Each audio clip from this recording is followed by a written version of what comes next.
On July 9th, the former supreme leader of Iran, Ali Khamenei, made his final journey to his resting place in the Iranian city of Mashhad. Footage from the procession showed vast crowds of people, thousands, tens of thousands, waving flags and openly weeping. Clutching pictures of the departed leader, they watched the slow-moving coffin as it navigated the streets. Since Khamenei was killed in the opening days of the conflict, Iran has continued to be battered by US and Israeli missiles. And Iran has fought back,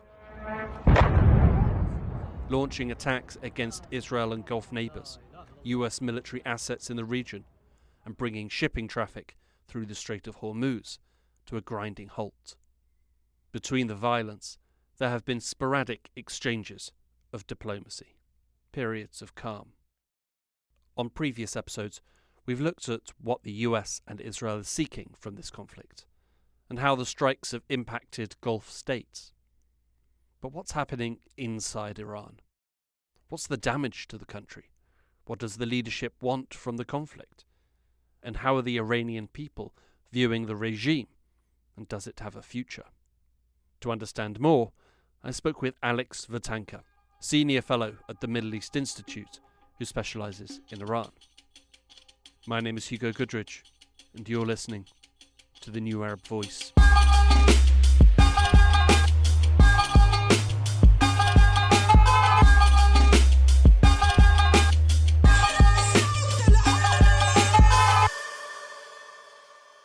A lot is obviously happening in Iran today, and yesterday, probably tomorrow as well. It really is changing day by day. What I think we can say with confidence is that Iran has been struck a lot by both Israeli and American missiles.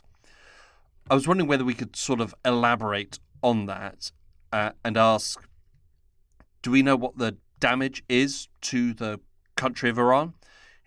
How badly has the country been damaged? What's the impact on the country's infrastructure? And have the attacks been sort of mainly confined to military sites? Or is there, clear evidence that civilian sites are being targeted as well? Yeah, no, I mean, as you can imagine, obviously, the information that's coming out of Iran is highly regulated in the sense that not everything that is happening will come out because the authorities have a vested interest in a certain narrative that comes up. But overall, the picture that emerges is one of going back to 28th of February when the U.S. and Israel struck Iran.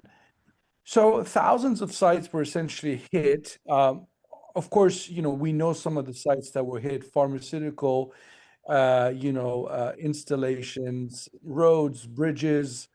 A lot of the targets in the initial phase of the war can be described as civilian, for sure. I don't think anybody can doubt that. But remember, that initial so-called 40-day war, starting from 28th of February, was designed in many ways, if you will, for sort of toppling the Islamic Republic. I mean, that was the best we could come up with in terms of what their final objective was. So sort of creating, pain for the civilian population, if that was the objective, was meant to, at some point, turn that anger towards the Islamic Republic, creating conditions for it to fall from within.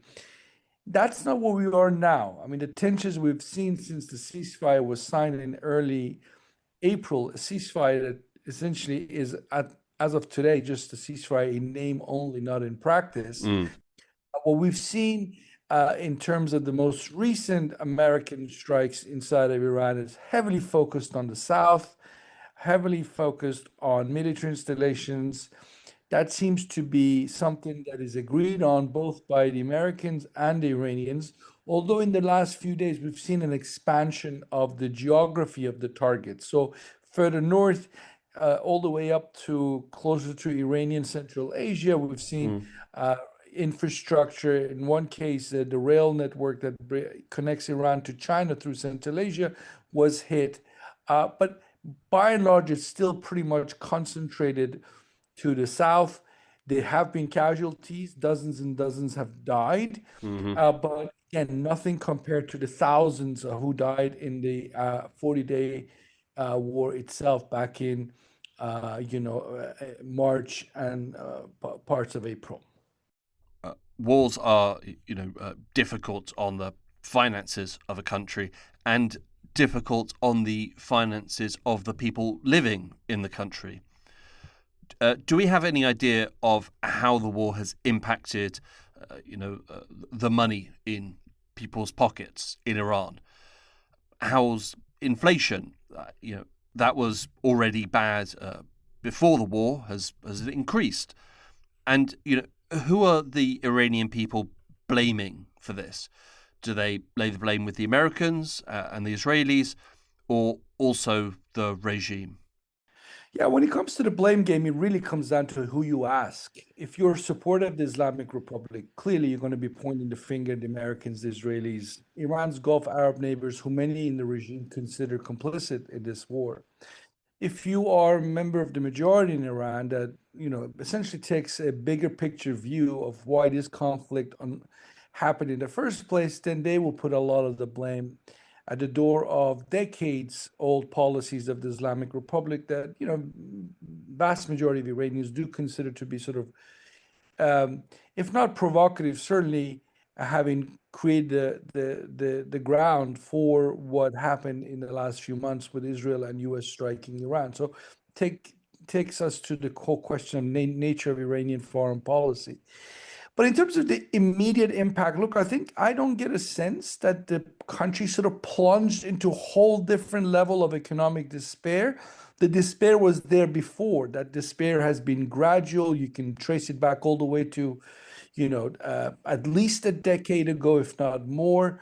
And the inflation you're talking about, the unemployment issue, printing money to sort of pay for wages. I mean, in Iran, economists talk about the Venezuelization of the economy. Some of these things have been happening not just in recent months, but for many years now. It's been gradual. It gets worse and worse. The poverty rates have been increasing. The size of the middle class has been shrinking. More people want to leave the country for better pastures. Those things have all been true for a long time.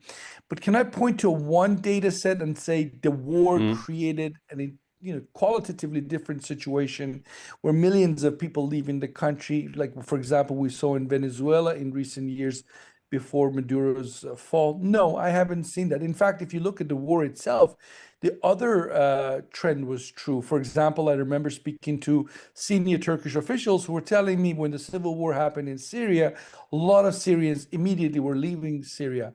In the case of Iranians who lived in Turkey, the opposite Mm. happened. Instead of Iranians leaving Iran into Turkey, they had a reverse migration of Iranians who already were in Turkey going back to Iran. It's a complicated picture to sort of answer why that happened. But my point is you have had a gradual decline in terms of the health of the Iranian economy. Part of that is sanctions. Much of it is to do with mismanagement, with corruption, with the lack of ability to economically plan for a better economy, Mm. which takes us to the heart of the nature of the Islamic Republic. It's not a system that has prioritized the economic well-being. The country's been much more focused on, the sort of ideological foreign policy. But if the trend continues, obviously things are going to continue to decline. The one thing I'll point to that was a shock to the system was the blockade of Iranian ports during the course of the war. That was something different. While the regime has dealt with sanctions, has learned how to go around sanctions using different tools, Mm. a physical blockade backed by the US Navy was a new reality. And that really did, obviously, for a country the size of the Iranian economy that imports literally many dozens of billions of dollars a year in terms of all sorts of things from foods, agricultural products that they import to spare parts for the industrial base. Suddenly, not all that was up in the air because of the blockade. The blockade was subsequently lifted because of the memorandum of understanding. But just as of today, the 13th of July, hours ago, President Trump announced that the blockade is coming back. So the economy is constantly having to improvise. But a really important point that I leave you here is that at best it's going to survive. To sort of thrive, if you will, you need a whole different political Mm, vision for where the country is going. And that's what the complaints are from Iranian economists who constantly say the economy is being sacrificed for the political sort of agenda of an Islamist elite that, have essentially forgotten that this is a country of 93 million people and that people have to get up in the morning to have a job to go to, salaries that can pay the basic necessities for them and their families. Those things are up in the air. How long the regime can just sort of get away with it remains to be seen, but it's a reality that in the last decade or so, much of the political protest in Iran, one way or another, were sparked by economic grievances. So that's a hard reality mm. that the regime cannot avoid. We had the MOU, which brought about a ceasefire, a shaky ceasefire, I think we could probably best describe it as. And then, over the weekend, over the past few days, we've had strikes on Iran. We've had strikes from Iran against the Gulf nations and American assets in the region. There's also sort of ideas, I would say, rather than firm suggestions that, well, maybe talks could continue, and that there's still a sort of a vague path to diplomacy here. On the point of the MOU, do we think the Iranian leadership was happy with the terms that were stated in the MOU? And are there factions within the country who would much rather actually the fighting continue? And also, is there any sort of unity within the country's leadership about, the path to go down, whether it's for diplomacy or continuing the fighting, or perhaps a third option? Yeah, no, look, I think overall the MOU had the backing of the key players in the Islamic Republic, including the senior leadership, or at least the majority of the senior leadership in the Revolutionary Guards. Obviously, President Masoud Pezeshkian was on board. I cannot point to a single powerful figure who came out and was against the MOU as such. The Iranians did consider it obviously as a good deal from their perspective. That's why they're fighting now, because they feel that that MOU understanding that they thought had been reached is now being, not abided by the United States. At least that's Iran's claim.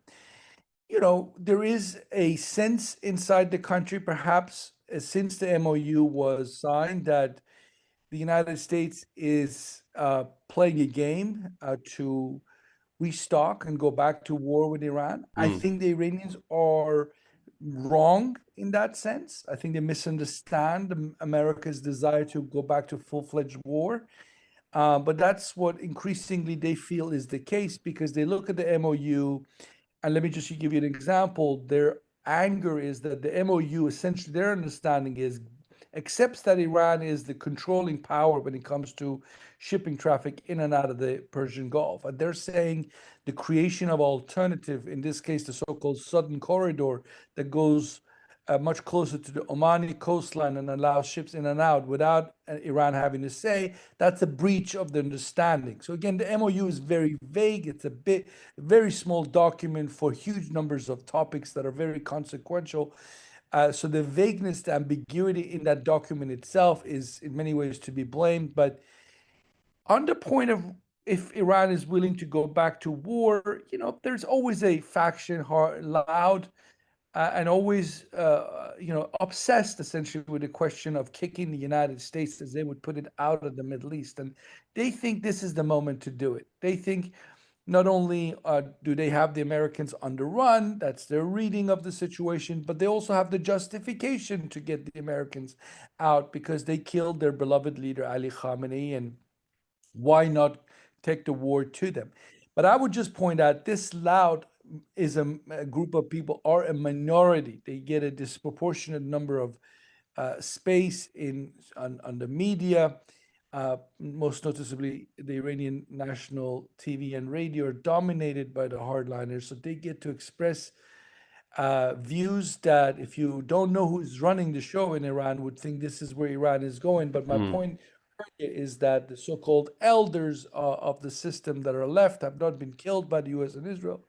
They do want a diplomatic solution. They don't want to go to an open-ended war with the Americans, the Israelis, but they also want a deal that works for them. That's where we are right now. So both sides have basically gone back to square one, trying to figure out what would be feasible from their respective points of view. But we could easily end up in a larger conflict, a return to a full-fledged war, which unfortunately would be something that the rest of the world will immediately feel again because the price of oil will shoot up, because Iran cannot reach the United States, but it will reach is the kind of critical energy and infrastructure to its south in the Gulf countries. And we all know that the next round of conflict very likely will involve US and Iran hitting infrastructure. US will hit infrastructure inside of Iran. The Iranians will retaliate by hitting infrastructure in the Gulf countries, and the rest of the world will immediately feel that. And obviously, this is a tragedy for the people who live in the Gulf countries, because they will become frontline states. Just to remind everyone, Tehran is over about 1,500 so kilometers north of the Persian Gulf. Mm. So it's not going to most likely be a frontline state the way Tehran was bombed back in March and April. It's going to be more intensely fought along in the Persian Gulf region, including in the littoral Gulf Arab countries. I think when we've spoken previously before, you said that the popularity of the regime in Iran sort of bounced around, let's say the low teens, 13, 14, 15%, maybe. Effectively, they were very unpopular. Has the war helped the regime in terms of its popularity? Are they more popular now because of their response to American-Israeli aggression? Or, is what we're seeing in Iran effectively renewed nationalism and pride in Iran, and a desire to see Iran succeed, without that actually translating to wanting to see the regime succeed as well? It's really difficult to say exactly what the mood is in the country because, as I said earlier in another answer I gave you, the messaging that comes out of Iran is very tightly regulated. Mm. For example, take the funeral around Ali Khamenei's departure from this world. The whole message was that this was a referendum on how beloved the Islamic Republic is for Iranians as a system. That is the narrative. That's not necessarily the reality of what we have inside of Iran. Who knows what percentage of Iranians actually support the Islamic Republic? But I think single digits, or 15, 20% is, to my understanding of Iran, more likely to be closer to reality than anything the regime claims to be the case. Mm. Did nationalism become a factor during this war? It's hard for me not to see nationalism become a factor because suddenly Iranian cities and Iranian infrastructure and ordinary Iranians were victims in the war. It wasn't just Revolutionary Guards people that were getting killed. It was suddenly ordinary Iranians. I mean, we all remember the killing of the, whatever it was, 175 or so poor elementary girls in that school in Minab. Moments like that make it hard for ordinary people not to suddenly sympathize with their fellow citizens. And I think definitely a case of that was there. But I wouldn't exaggerate it either. I don't think it washes away the sins of the Islamic Republic. I don't think it made it more popular. I don't think that's the case. But the regime certainly wants to play that card. The regime uh, speaks in a nationalist language today that it really rarely employed before. Now it talks about having fought two nuclear states, the United States and Israel, and defeated them. And that this is a moment of Iranian pride, that Iran, unlike the other countries in the region, is not beholden to Western powers, that it's independent, it's strong, and it can fight back. That is their narrative. And they're saying for example, on the point of, what is the cost for doing all this? They say, well, if that means sacrificing the economy, well, so be it. So a very, very kind of a different worldview, if you will, very much centered on this idea of the survival of the Islamic Republic, and pushing that agenda kind of overrides everything else. That is not necessarily where I think vast majority of Iranians want to be. They much more likely want to see a middle ground, an Iran that finds ways to, solve its differences with countries like United States through other means than kinetic war, and an Iran that focuses far more on economic development and the basic needs of its people than choosing a foreign policy. Whether it's good or bad, that's a different issue, but a foreign policy that nonetheless that have put them on the front line of a war that U.S. and Israel, in this case, began on Iran, but the roots of that war that began on 28th of February, obviously, as we all know, the roots go back decades to the revolution of 1979, Ayatollah Khamenei, and repeated failures on both sides, I should add, not just the Iranians, both sides. US and Iran have both been guilty, and both have had plenty of opportunities to find ways to patch things up. And for 50, almost 50 years now, they have failed to do so. And that's why we are in this very precarious moment as we are. I think there's a sort of a general feeling and sense, particularly reading things from the media, that with the death of the Ayatollah and the ascension of his son, and with the deaths of other top leadership figures during this conflict, that the regime has actually become a lot more hardline, and that hardline figures are rising to the top in the leadership of the country. Is this accurate? Are they more hardline? And if that is the case, the president, Masoud Pezeshkian, who is generally considered a reformist, sort of more reform-minded, even if his actual ability to implement reforms is still determined by the Ayatollah. Where does that leave the sort of more reform-minded camp if the rest of the leadership, clerical leadership, is a lot more hardline? I don't see any evidence that the regime has become more hardline, despite the fact that the war happened. I mean, look, if you're Iran, they were attacked, their supreme leader was killed, and they're still sending large delegation to Islamabad to sit and negotiate with the American vice president, something they hadn't done in the 5 decades before. I mean, you have to go back to the late 1979 to see direct senior Iranian Americans meeting one another, the exception being the 2015 period where the JCPOA was signed, but that happened in a very different context.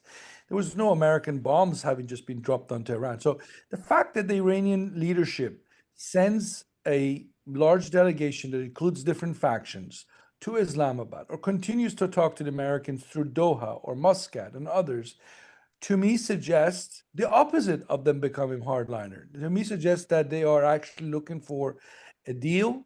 The question is, are they being reasonable in what they're asking for? That's a different question. That is a question about how do they assess Donald Trump the man? Do they think time is on their side? Which I think they think that's the case, certainly on the case of the Strait of Hormuz.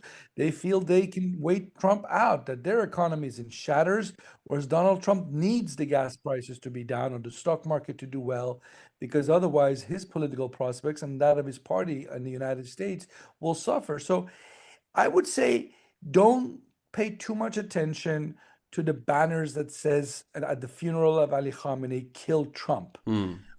or "Revenge above all else." Those Mm. people have always been there in the Islamic Republic. Mm. They will always be there. And they will always be against the idea of cutting deals with the Americans. But I think the vast majority of what's left of the Islamic Republic, including the senior leaders in the Revolutionary Guards, they consider what is sacred not fighting the Americans. What is sacred is the survival of the Islamic Republic and allowing Mujtaba Khamenei, if he's alive, Mm. to actually have a chance to become a supreme leader. That will take a massive amount of political capital and space for him to do that. Um, you can't do that if you're being bombarded daily by the United States Air Force or so forth. So I think that is recognized in Iran that they need to, if they can, reach some kind of understanding with the Americans. Again, whether what they're asking for, what the Americans are asking for, whether there's a middle ground where Washington and Tehran can find a workable solution. I mean, that's the big question mark. There was a memorandum of understanding, but it's obviously proven less than perfect, hasn't been kept up, Mm. you know, as a document. But I wouldn't spend too much time sort of trying to measure the temperature inside the Iranian regime, whether it's going more in the direction of becoming a hardliner. I think, if anything, the way to look at it is, have their tactics become hardliner, more hawkish, and are they more willing to take risks? If you ask the question that way, for sure, they're now hitting targets across the Gulf region. They're hitting Jordan. They take preemptive strikes against Israel, the sort of thing they would have never done before. So, yes, they're taking more risks, but they do so as part of calculations where they think they're best able to push their agenda forward, not because somehow they woke up one morning and ideologically were in a different place because the United States had killed or Israel had killed their beloved supreme leader. They're still in survival mode, but survival mode with the added incentive of trying to get the best deal they can get because they feel that the United States actually might tire out, that the Mm. United States might decide Middle East isn't just worth it anymore, Mm. and that it not needs a push. And if you push hard enough, long enough, and you're willing to pay the price for it, if you Iran sacrifice, you know, more Iranian citizens, more Iranian infrastructure, that it eventually, what the United States in Afghanistan after 20 years pulled up and left, that Iran can force the U.S. to do that in the Persian Gulf region, when the United States closes all its, installations, the 50,000 or so American troops will be withdrawn, and then Iran can come and declare a strategic victory. That's the maximalist demand of the hardliners in Iran. I don't think necessarily that's where the consensus in Tehran is in terms of how a win should look like. I think it will settle for far less. This talk of U.S. having to pull out of the region is just posturing. I think if the United States even symbolically gives them, recognition that Iran is the sort of power that controls shipping together with Oman in and out of the Strait, they can take that as a win and then see if they can build on it and move on. Then takes us down the path of how a grand bargain of sorts would look like, which includes obviously the future of Iran's nuclear program, potentially what it does in the region. And then if they can make that happen, a deal along those lines, probably not that dissimilar to what was reached in 2015, then you could make the argument the regime survived, came Mm. out of this war stronger. The United States can see it as a win in the sense that it was a moment where the US gambled on regime change. It didn't work out, but instead of doubling down and being distracted by this country in the Middle East when the US should be focused on China, that the US decided enough is enough, we pull away. You don't necessarily declare that a defeat, even though most people will see it as an American defeat, Mm. but nonetheless, it's worse for the United States to keep doubling down on a losing bet than accepting that it might be a good idea to sort of leave now, and by leave, I don't mean give the region to Iran, but by leave, I mean not going back to another round of conflict that will surely hurt Iran a lot. But the problem is, US and partners in the region will also pay a price directly and indirectly. I mean, I was looking at a number the other day. Um, Based on one estimate, American taxpayers and consumers paid something like $135 billion in indirect costs because of the price of gas went up and inflation and so forth as a result of this war. So there are lots of different metrics you can measure also to sort of assess the wordiness of this war. And the Iranians are gambling, calculating that the Americans don't have the patience to stay in this. As that old Taliban saying goes, that they have that time is something that they have, not the Americans. It's a gamble though, because with Donald Trump, you never know, and he might go back and decide that he's going to give it another go and look to either get the Iranians to give him what he wants on the Strait, on the nuclear issue, or the bigger project of another attempt at regime change. Yeah, well, yeah. Who knows when it comes to Donald Trump? Um, Iran's proxies have, been a key pillar in the axis of resistance. Hezbollah, you know, certainly in the past, Hamas, the Houthis as well. How are these proxies being viewed today in Iran by the political and military leadership? Are they still viewing them as an important part of the survival and their struggle, or considering the resources that they take up, and I imagine there's quite a need for those resources within Iran, are they seen to be soaking up resources that could be used on the home front?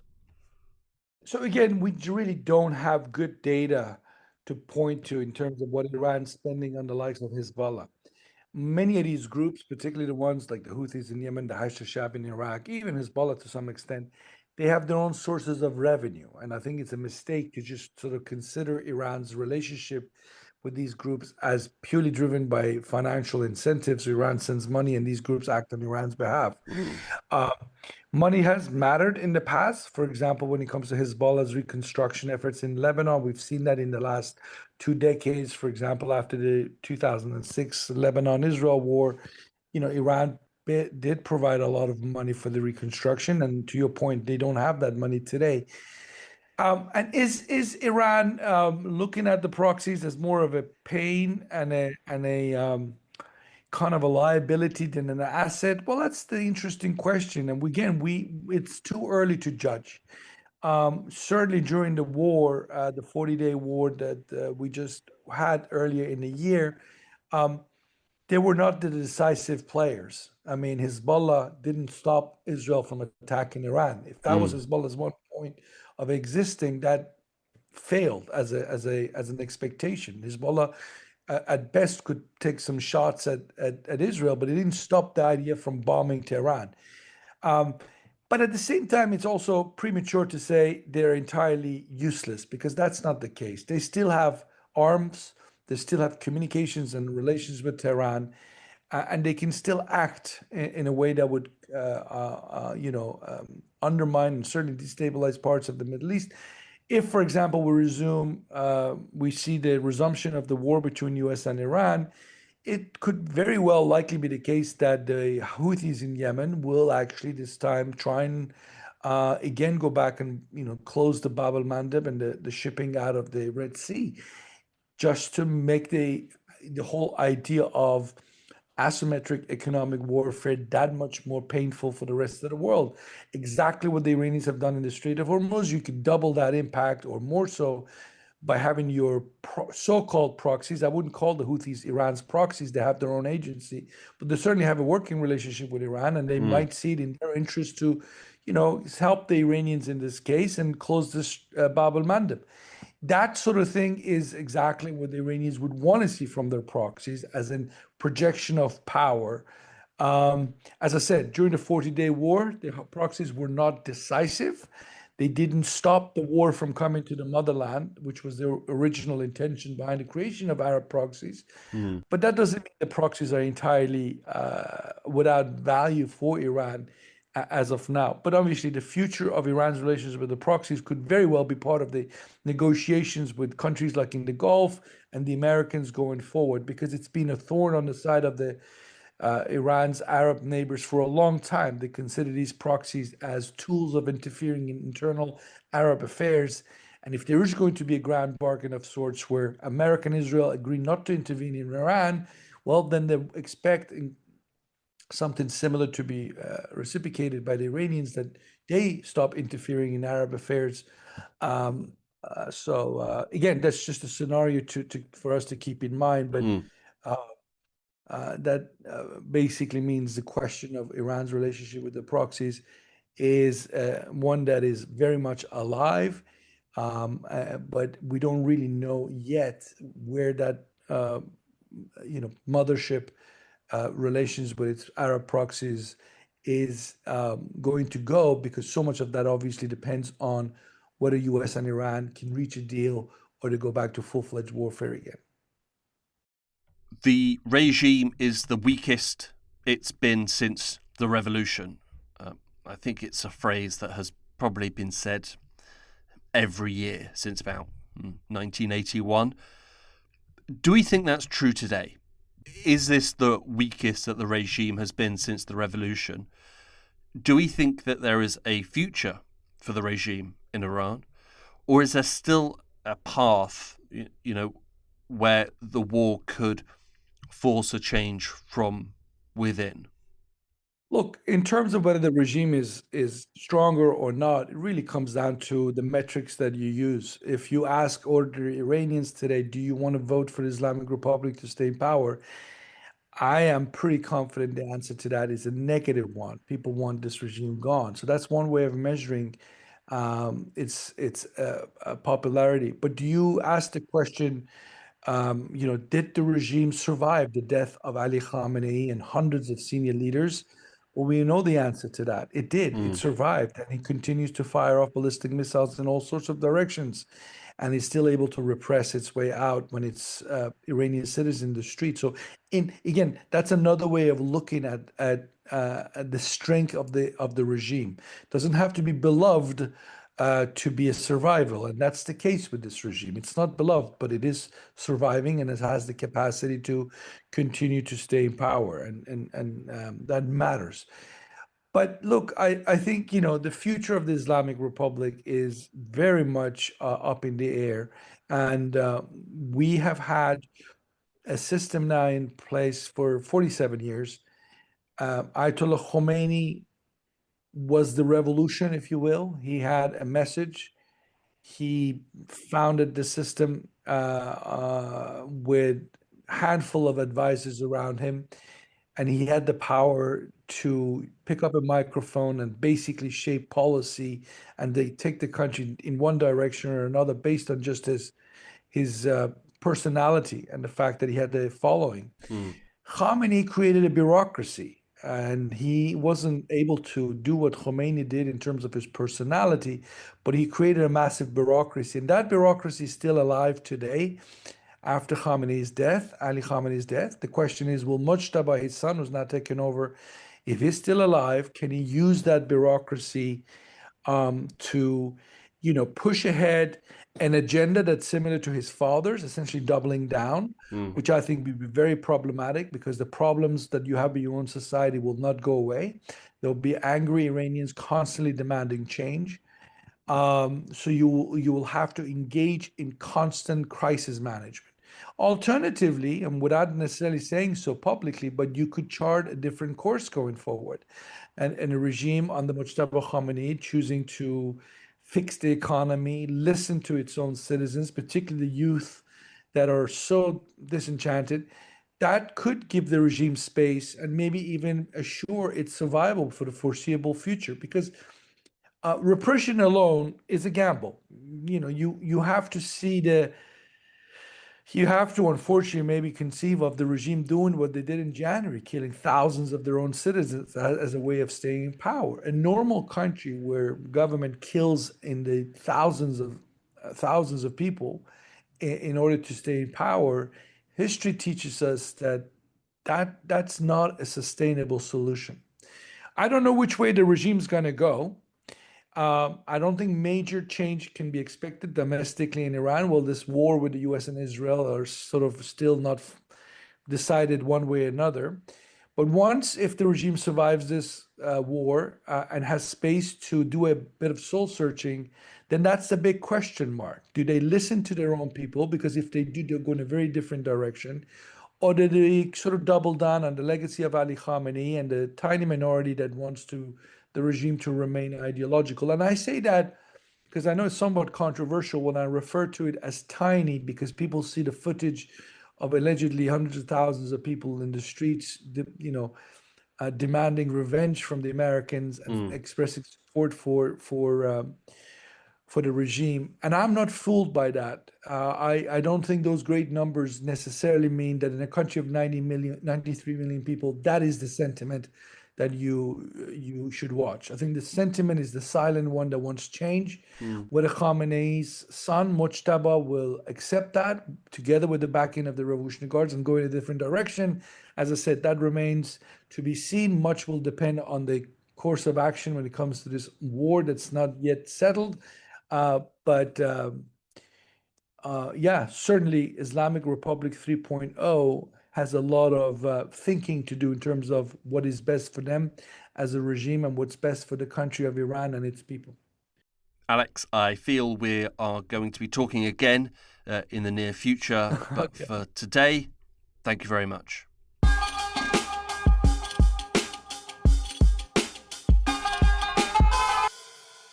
This episode of The New Arab Voice was written and produced by me, Hugo Goodridge. It featured Alex Vatanka of the Middle East Institute. Our theme music was by Omar Al-Fil. The New Arab Voice will be back with a new episode shortly. Don't forget to subscribe to get notified when a new episode drops. You can find the link in the show notes. Until then, you can find all our previous episodes on all major podcast platforms. You can also check out our social media accounts on Instagram and X, both at TNA Podcasts, for additional content.